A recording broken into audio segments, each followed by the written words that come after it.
Hola, mi nombre es Román Fernández y soy profesor del Departamento de Ingeniería Electrónica de la UPV. Bienvenido a la microclase de hoy sobre las fuentes de alimentación conmutadas. Tras ver este vídeo, serás capaz de describir el principio de funcionamiento de una fuente de alimentación conmutada y podrás indicar sus principales aplicaciones. También serás capaz de analizar el circuito real de una fuente de alimentación tipo BAC y calcular los parámetros más relevantes en su funcionamiento. A continuación, resumiremos los contenidos que trabajaremos en este objeto de aprendizaje. Primero, veremos una introducción a las fuentes de alimentación conmutadas y sus aplicaciones. Posteriormente, analizaremos juntos su principio de operación. Finalmente, revisaremos las ecuaciones necesarias para diseñar una fuente de alimentación conmutada tipo BAC empleando el circuito integrado SG3524. Bueno, pues comencemos con la introducción. Una fuente de alimentación conmutada es un dispositivo electrónico que transforma energía eléctrica mediante el uso de semiconductores que conmutan activamente a altas frecuencias entre sus estados de corte, donde el semiconductor se comporta idealmente como un circuito abierto, y saturación, en el que el semiconductor actúa como un cortocircuito. Estas conmutaciones se producen normalmente en el rango de 10 a 100 kHz. Habitualmente, las fuentes de alimentación se emplean para convertir una fuente de energía primaria de alterna, como la tensión de red, en una salida de tensión continua tal y como se muestra en el esquema de la izquierda. En estos casos se utiliza una fuente no estabilizada que incluye etapas de transformación y rectificación seguidas de un conversor de DC-DC que actúa como estabilizador. También se pueden emplear las fuentes de alimentación para convertir una fuente de energía primaria DC, como paneles solares o baterías, en una salida de continua de otro valor.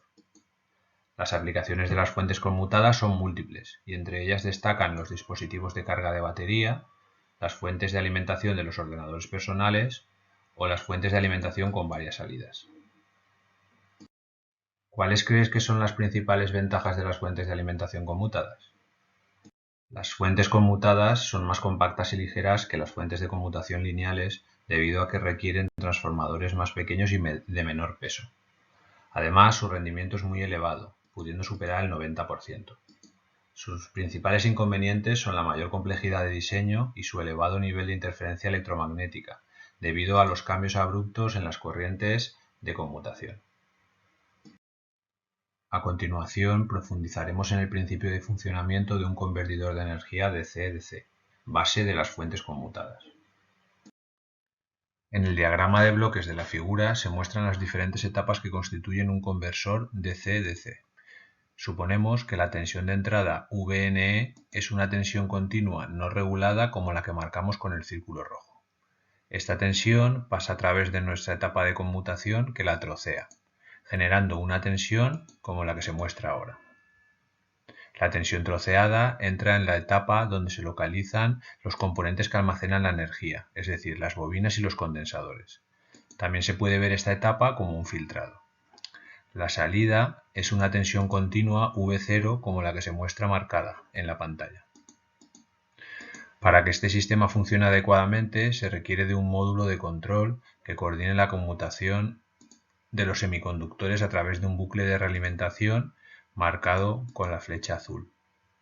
El módulo de control toma una muestra de la tensión de salida y modifica el ciclo de trabajo de la señal que controla la conmutación de los semiconductores para mantener constante V0 frente a variaciones de VNE.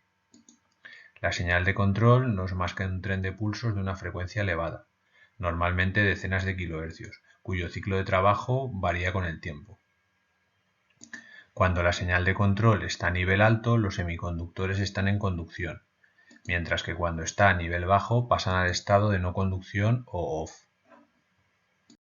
A continuación vamos a analizar el diseño de un conversor DC-DC tipo BAC real, basado en el uso de un circuito integrado de control, en este caso el SG3524. Aunque parece muy complejo a primera vista, el circuito de la pantalla contiene los mismos módulos que hemos visto anteriormente. El módulo de control, que en este caso se basa en el circuito integrado SG3524. Este integrado genera una señal PWM cuya frecuencia y ciclo de trabajo se pueden modificar con los potenciómetros RT2 y RM1 respectivamente. La señal de control se aplica a los semiconductores de conmutación que se encuentran en el módulo de potencia que marcamos en el esquemático. Concretamente, el semiconductor escogido en esta implementación es el transistor Booth 11. También podemos ver el diodo volante, la bobina de choque y el condensador de filtro. Todos ellos típicos de una configuración BAC. ¿Qué reglas de diseño debemos seguir para seleccionar los componentes discretos que se conectan al SG3524? Según la hoja de especificaciones de este circuito integrado, los componentes claves para determinar la frecuencia de conmutación son RT1, RT2 y CT. Por otra parte, los componentes que controlan la tensión de salida son RM1 y RM2. Os animo a que reviséis su datasheet para conocer en detalle su funcionamiento y encontrar las expresiones recomendadas por el fabricante para calcular la frecuencia de conmutación máxima y mínima y la tensión de salida máxima y mínima. Durante este vídeo hemos presentado las fuentes conmutadas, hemos enumerado sus ventajas y desventajas y descrito su principio de funcionamiento. Finalmente hemos analizado una fuente conmutada real. Espero que os haya resultado útil este objeto de aprendizaje. Un saludo.